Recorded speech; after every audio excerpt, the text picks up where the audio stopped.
సభకి నమస్కారం. ఈరోజు యజ్ఞనారాయణపురంలో అన్న ఎన్టీఆర్ విగ్రహ ప్రతిష్ఠ సందర్భంగా మనందరం కలుసుకోవటం చాలా సంతోషంగా ఉంది. ఇప్పుడే అన్నగారి విగ్రహాన్ని వారి బిడ్డ నందమూరి రామకృష్ణ గారు ఇనాగరేట్ చేయటం జరిగింది. అన్నగారు తనువు చాలించి అవతారం చాలించి 30 ఏళ్ళయింది. 30 ఏళ్ళ అనంతరం గ్రామాలలో అన్నగారి పేరు చెప్తే ఈ విధమైనటువంటి ఎన్నికల సభను తలపించే విధంగా వాతావరణం ఉందంటే ఈ ఊరు జనాభా 1000 మంది. ఇట్లా ఇంత గొప్పగా స్పందన ఉందంటే అన్నగారు ప్రజల గుండెల్లో గూడు కట్టుకొని ఉన్నారనేది తెలియజేస్తూ ఉంది. దానికి కారణం ఏంటి? ఎంతమంది నాయకులు తనువు చాలించిన తర్వాత ప్రజల గుండెల్లో జీవించారు? అది కొందరే. ఆ కొందరిలో ఏకైక నాయకుడు నందమూరి తారక రామారావు గారు. రామారావు గారు ఆయన చేసిన పనుల వలన, మానవాళికి ఆయన చేసిన సేవల వలన మనుషులు గుర్తుపెట్టుకున్నారు. అందరినీ గుర్తుపెట్టుకోరు, కొందరే జీవిస్తారు. అలానే రామారావు గారు జీవితం మనం ఆలోచిస్తే చరిత్రాత్మకమైనటువంటి జీవితం. యుగ పురుషుడు, శక పురుషుడు ఎన్ని రకాలుగా చెప్పినా తనివి తీరనటువంటిది. అట్లా చరిత్రలో రాముడు, కృష్ణుడు, రామాయణం, మహాభారతం ఇట్లాంటి ఇతిహాసాలన్నీ మనం చదువుకున్నాం, గుర్తుంచుకున్నాం. అలానే రాజకీయాల్లో శకపురుషుడు ఎన్టీ రామారావు గారి చరిత్ర కూడా మనం తెలుసుకొని గుర్తుంచుకొని మన పిల్లలకి, మనవాళ్ళకి, మనవరాళ్ళకి తరతరాల చెప్పాల్సినటువంటి అవసరం ఉంది. ఏ కాలంలో జరిగింది మహాభారతం? ఈ కాలానికి కూడా సజీవంగా ఉంది. అట్టనే అన్నగారి జీవితం, ఆయన చరిత్ర సజీవంగా తరతరాలకి సూర్యచంద్రులు ఉన్నంత వరకు తీసుకొని పోవాల్సినటువంటి బాధ్యత మనందరి మీద ఉంది.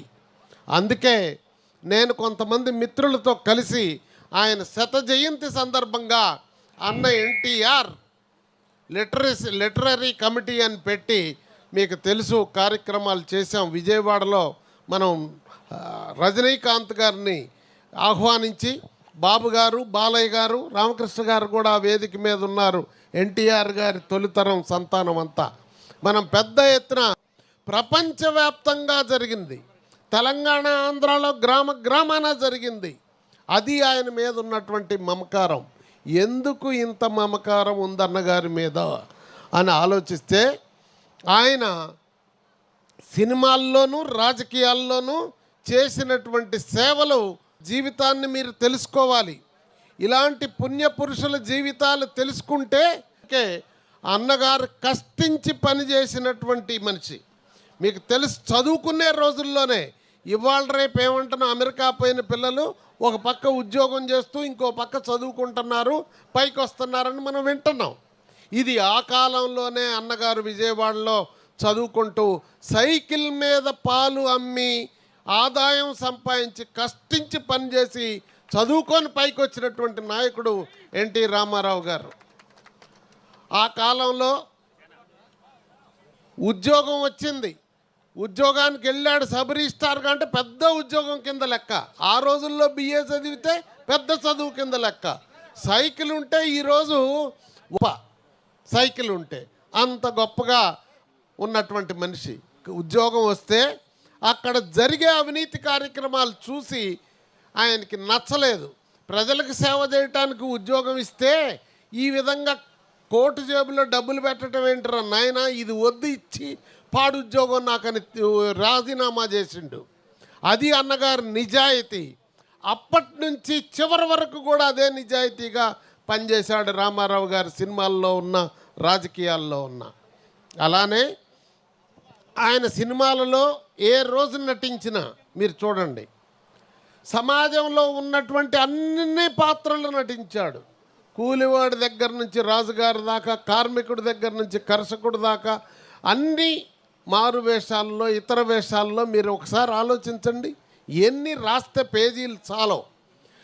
దానిలో కూడా వ్యక్తిగతమైన సమస్యలు, కుటుంబ సమస్యలు, సామాజిక సమస్యలు, ప్రబోధాత్మకమైన చిత్రాలు, సంస్కరణాత్మకమైన చిత్రాలు, సమాజ హితం కోసం, ప్రజాహితం కోసం పాత్రలు పోషించాడు. ప్రజలకి ఒక సందేశాన్ని ఇచ్చాడు ఎన్టీ రామారావు గారు.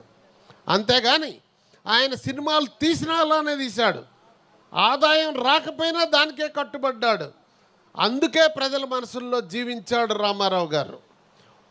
నాయకుడు పాత్ర ధరించాడు, ప్రతి నాయకుడు పాత్ర ధరించాడు, అన్నిట్లో మెప్పించాడు. అంతేకాదు 60 ఏళ్ళు తనను ఆదరించినటువంటి ప్రజలకి రుణం తీర్చుకోవాలని ఆయన సినిమా జీవితానికి స్వస్తి పలికి రాజకీయాల్లోకి వచ్చాడు. ఏ టైంలో వచ్చాడు? బ్రహ్మాండమైనటువంటి ఆదాయం వస్తున్నటువంటి రోజుల్లో వేటగాడు, అడవి రాముడు, బొబ్బులి పులి, పాపారాయుడు ఈ సినిమాలు ఆడే రోజుల్లో ఫుల్ డబ్బులు వస్తున్నాయి.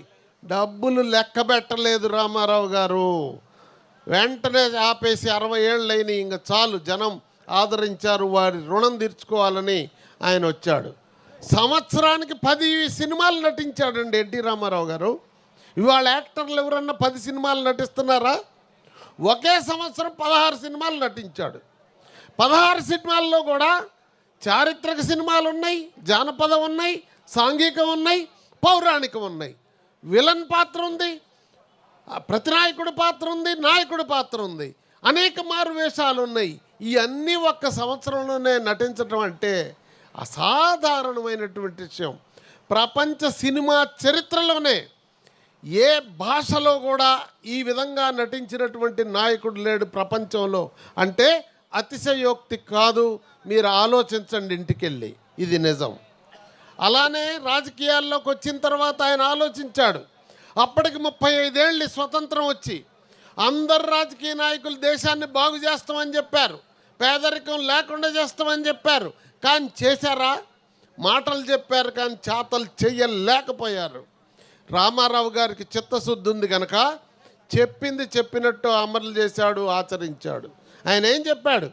తినటానికి తిండి, ఉండటానికి ఇల్లు, కట్టుకోవటానికి బట్ట, తాగటానికి నీరు, మంచి పాలన ఇవ్వకపోతే మనకి ప్రభుత్వం ఎందుకయ్యా, మనం ఎందుకు ఉండాలి అని అడిగాడు ఆ రోజు. ఆయన ఆ రోజు కిలో బియ్యం 2 రూపాయల పథకం అంటే అందరూ రామారావు గారికి పాలన తెలియదన్నారు. ఆయనేమన్నాడు? పేదోడు ఆకలితో పస్తుతో పడుకుంటే నాకు ప్రభుత్వం ఎందుకు అన్నాడు. అది ఈ రోజున రుజువైంది. ప్రపంచ దేశాలన్నీ ఎక్కడిద్దరు దేశాలు సమావేశమైనా ఆహార భద్రత, ఫుడ్ సెక్యూరిటీ అని ఆహార భద్రతకి ప్రాధాన్యత ఇస్తున్నారు ప్రజలకి. అదే పేదవాడికి ఆహార భద్రత ఇచ్చాడు ఆనాడు ఎన్టీ రామారావు గారు. అంతేకాదు, మిత్రుడు ఇప్పుడే చెప్పాడు, పక్కా ఇళ్ళు. రామారావు గారు వచ్చేవరకు ఎవరన్నా పక్కా ఇళ్ళు కట్టాడండి? గుడిసెలేశారు. పేదలంటే గుడిసెల్లో ఉండాలా, ఉన్నోడేమో బంగ్లాలో ఉండాలా? ఏమి న్యాయమయ్యా ఇది? పేదవాళ్ళకి ఇళ్ళు కడతానని చెప్పాడు. 1,00,000 ఇళ్ళు సంవత్సరానికి కడతానంటే ఈనాడు వాళ్ళు కార్టూన్ వేశారు. ఇదేమన్నా విఠలాచార్య సినిమానా?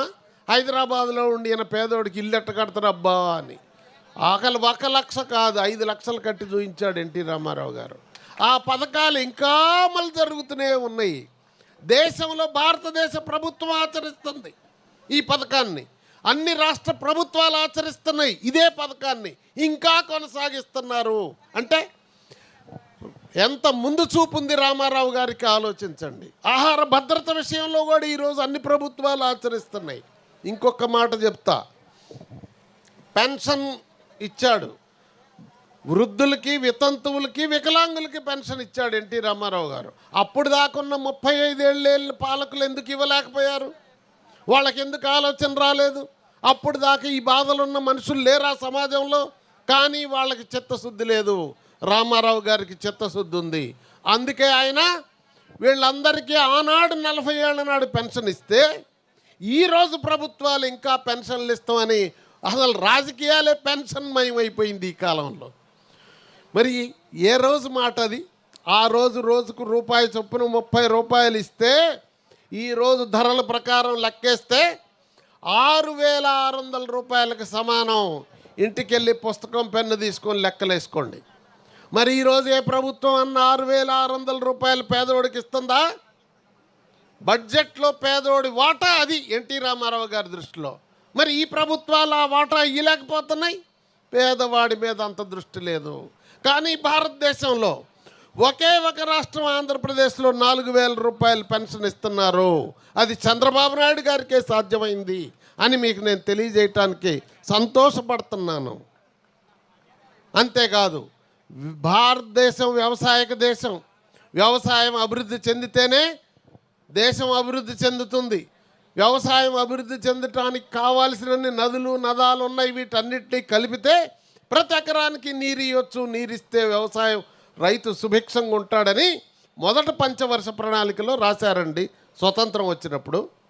ఆ తర్వాత రామారావు గారు వచ్చేంతవరకు ఎవరన్నా ప్రభుత్వ పెద్దలు హెమాహెమీలు పరిపాలించారు. ఆలోచించారా? ప్రాజెక్టులు నీళ్లు నదుల అనుసంధానం చేశారా? చేయలేదే. రామారావు గారు రాగానే కృష్ణా నదిని పెన్నా నదిని అనుసంధానం చేశారు. తెలుగు గంగ తీసుకొచ్చారు.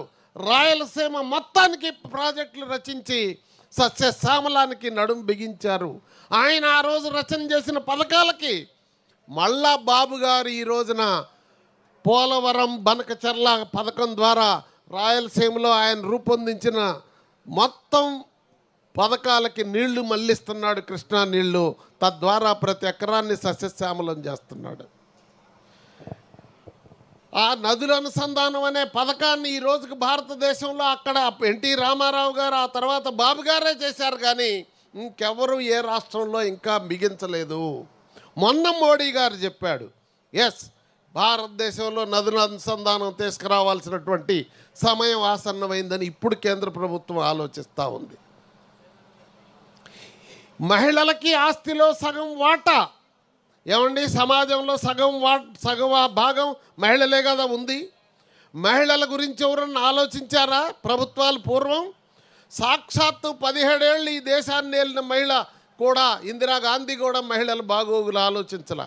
కానీ మా అన్నగారు రాగానే నా తెలుగింటి ఆడపడుచులను నోరారా నిండుగా పిలుచుకునేవాడు ఎక్కడ కనపడినా. ఆడపడుచులకి కావాల్సినటువంటి ఆస్తిలో హక్కు ఇచ్చాడు ఆయన. ఆనాడు 40 ఏళ్ల నాడు ఆస్తిలో సగం వాటా ఇస్తే కేంద్ర ప్రభుత్వం మొన్న 3 సంవత్సరాల క్రితం ఇచ్చింది. మరి అన్నగారు ముందు చూపు ఎంత ఆలోచించండి. ఇవ్వటమే కాదు, ఆయన ఇంట్లో అమలు చేశాడు. రజనీకాంత్ గారి ప్రోగ్రాంకి రామకృష్ణ గారిని ఆహ్వానించి మోహన్ కృష్ణ గారి ఇంటికి వెళ్ళాం ఆహ్వానించడానికి. ఆయన అన్నగారు కట్టాడు చూడండి హైదరాబాదులో ఇళ్ళు. మెహదీపట్నంలో 5 ఇళ్ళు ఉంటాయి కదా వరుసన. మీలో నా తరం వాళ్ళు ఆ కాలంలో హైదరాబాద్ పోతే చూసుంటారు. జూ చూసి, సాలార్జింగ్ మ్యూజియం చూసి, ఆ తర్వాత హైకోర్టు చూసి, ఇవన్నీ చూసి అదిగో మెహదీపట్నంలో అన్నగారి ఇళ్ళని ఆ టూరిస్ట్ వాళ్ళు చూయించేవాళ్ళు మనకి. ఆ ఇంట్లో ఉన్నాడు. అక్కడికి పోతే మోహన్ కృష్ణ గారి వైఫ్ చెప్పింది, ఈ ఇల్లు గురించి మేము ఇట్లా జరిగిందని చెప్తే అవన్నది, ఈ ఇల్లు నా పేరుతోనే ఉంది. మా మామగారు పిల్లలు మీకు బాగా చూసినా చూడకపోయినా నీకు భద్రత కోసం కోడళ్ళ పేరుతో ఇల్లు రాసినాడు ఎన్టీ రామారావు గారు ఆ రోజుల్లోనే 78లో. ఎంత చిత్తశుద్ధి అండి. చెప్పింది చేసిన మనిషి ఎన్టీ రామారావు గారు.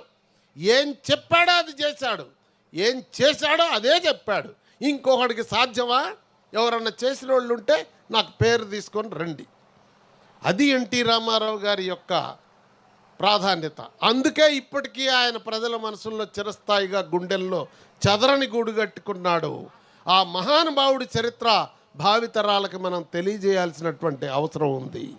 అంతేకాదు, ఒకసారి రాజకీయాల్లోకి వచ్చిన తర్వాత ఆయన ప్రజల పట్ల ఉన్నటువంటి అంకితం ఎంత అంటే, బాలయ్య గారిది రామకృష్ణ గారిది తిరుపతిలో పెళ్ళి అవుతుంది 82లో.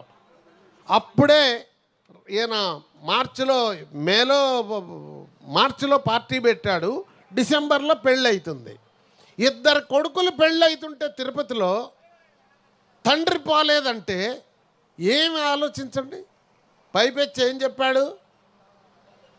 మనం ప్రజలకు అంకితం అయిపోయాం, మేము పెళ్ళికి రాలేం, మీరు పెళ్లి చేసుకొని రండి, మేము ఆశీర్వదిస్తాం. అని చెప్పి పెళ్ళి అయిన తర్వాత ఎక్కడో కలెక్టర్ ఆఫీస్ నుంచి, ఆ రోజు ఫోన్లు కూడా లేవు కదా, లైటనింగ్ కాల్ చేస్తే ఆయన కబురు పెట్టాడు, నేను ఫలానా టైంకి మాట్లాడతా, ఫలానా జిల్లా నుంచి ఖాళీ ఉన్నప్పుడు వారిని ఫోన్ దగ్గరికి రమ్మంటే వీళ్ళు వచ్చి కలెక్టర్ ఆఫీసులో కూర్చుంటే 5 గంటల తర్వాత, అంటే ఆయన యాత్ర అంతా మరి ఆలస్యంగానే నడిచేది కదా, ప్రజలు సాగనిచ్చేవాళ్ళు కాదు కదా. అప్పుడు ఫోన్లో చెప్పిన మాట ఇది, రామకృష్ణ బాలకృష్ణ గారు, నేను పెళ్ళికి రాలేకపోయాం, మనం ప్రజలకు అంకితమయ్యాం, గాడ్ బ్లెస్ యూ అన్నాడు. వింటే కళ్ళమ్మ నీళ్ళు వస్తున్నాయండి ఈ మాట. ఏమి రామారావు గారు, ఏమి కథ, ఏమిటిది, ఎన్నని చెప్పాలి, ఎట్లని చెప్పాలి, ఎంత చెప్తే తరుగుద్ది. ఇలా ఆయన గురించి చెప్పాలంటే పేజీలు పేజీలు చెప్పొచ్చు. అందుకే ఆయనకి సంబంధించిన లిటరేచర్ అంతా పుస్తకాల్లో మనందరం ఉండొచ్చు, పోవచ్చు. తర్వాత తరాలకు గుర్తుండాలంటే పుస్తకాలు రాయాలి. ఆ రోజు రామాయణ మహాభారతాలు వాల్మీకి వ్యాస మహర్షి రాశారు కనుకనే ఇప్పుడు మన పిల్లలకి దాకా తెలుసుకుంటున్నాం. అట్లనే వారి యొక్క చరిత్ర ఎన్టీఆర్ లిటరేచర్ కమిటీ రాస్తూ ఉంది. ఆయన రాజకీయ ఉపన్యాసాలు రాయించాం, అసెంబ్లీ ప్రసంగాలు రాయించాం, ఆయన వ్యక్తిత్వం గురించి శకపురుషుడు పుస్తకం తెచ్చాం.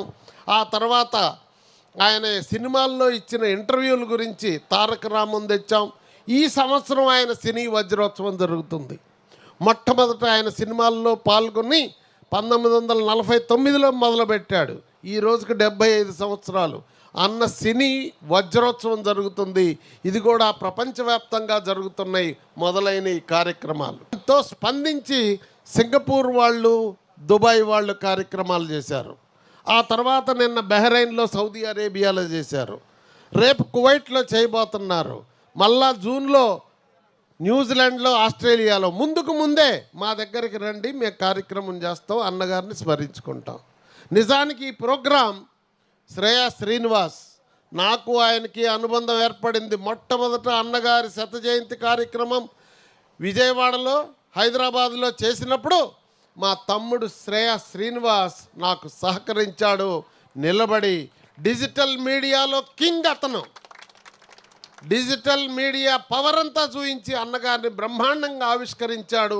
అప్పటి నుంచి ఆయనకి మాకు ఉన్న అనుబంధం. అట్లే బాలయ్య గారికి, ఎన్టీఆర్ కుటుంబానికి కూడా చాలా సన్నిహితుడు.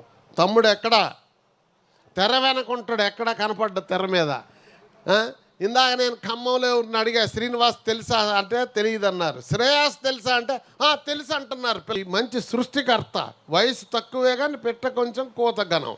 ప్రపంచవ్యాప్తంగా కార్యక్రమాలు చేస్తారు కనుక మా ఊర్లో ఈ కార్యక్రమం చేస్తున్నామండి, తప్పకుండా మీరు రావాలా యజ్ఞనారాయణపురం అని చెబితే, నువ్వెక్కడికి రమ్మంటే అక్కడికి వస్తామని చెప్పి రామకృష్ణ బాబు గారు నేను అర్ధంతరంగా మా పర్యటన ముగించుకొని వచ్చాం.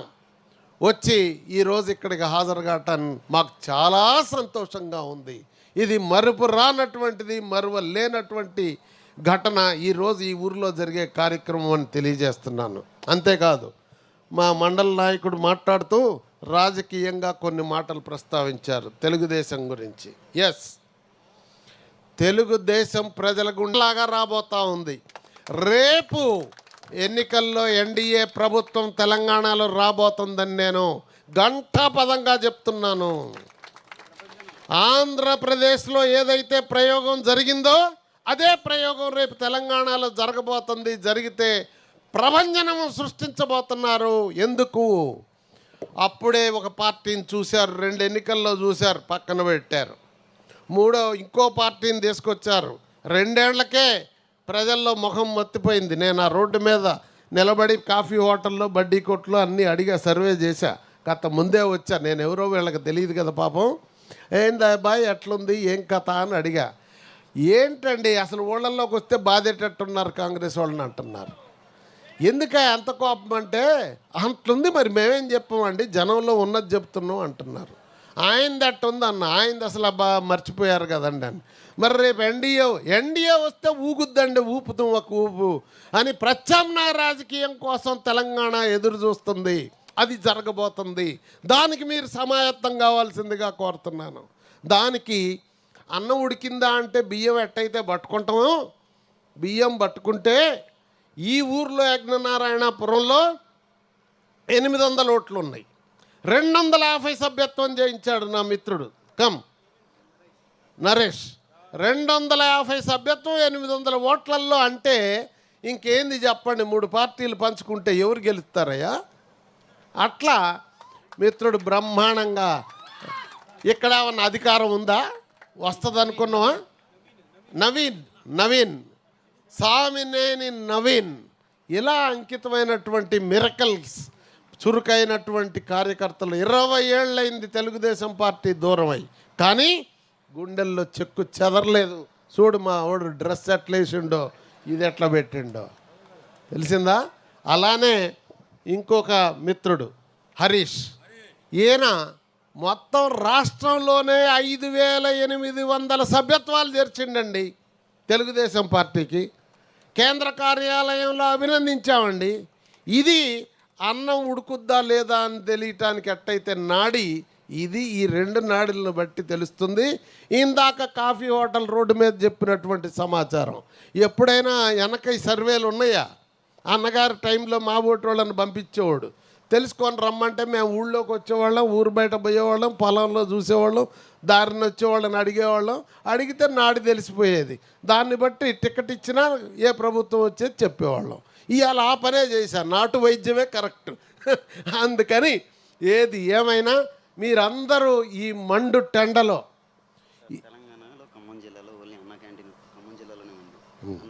తెలంగాణలో ఖమ్మం జిల్లాలో నల్లమల్ల రంజిత్ అన్నా క్యాంటీన్ నడుపుతున్నాడు. రాబోయే రోజుల్లో ప్రతి ఊర్లో నడుస్తాయి, నేను చెప్తున్నా ఈరోజు. దా తమ్ముడు దా. రంజిత్ గుడ్. రంజిత్ గారిని కూడా అభినందిస్తున్నాం. నా పిల్లల పేరు కూడా బసవతారకం వసుంధరమ్మ. చెప్పు. నా పిల్లల పేరు కూడా నందమూరి వంశం అభిమానంతో నల్లమల్ల బసవతారకం, నల్లమల్ల వసుంధరమ్మ, ఇద్దరు పేర్లు. బాలయ్య బాబు అభిమానిగా నేను ఖమ్మం జిల్లా ఎప్పుడు బాలయ్య బాబుకి రుణపడి ఉంటాను నేను. జై బాలయ్య, జై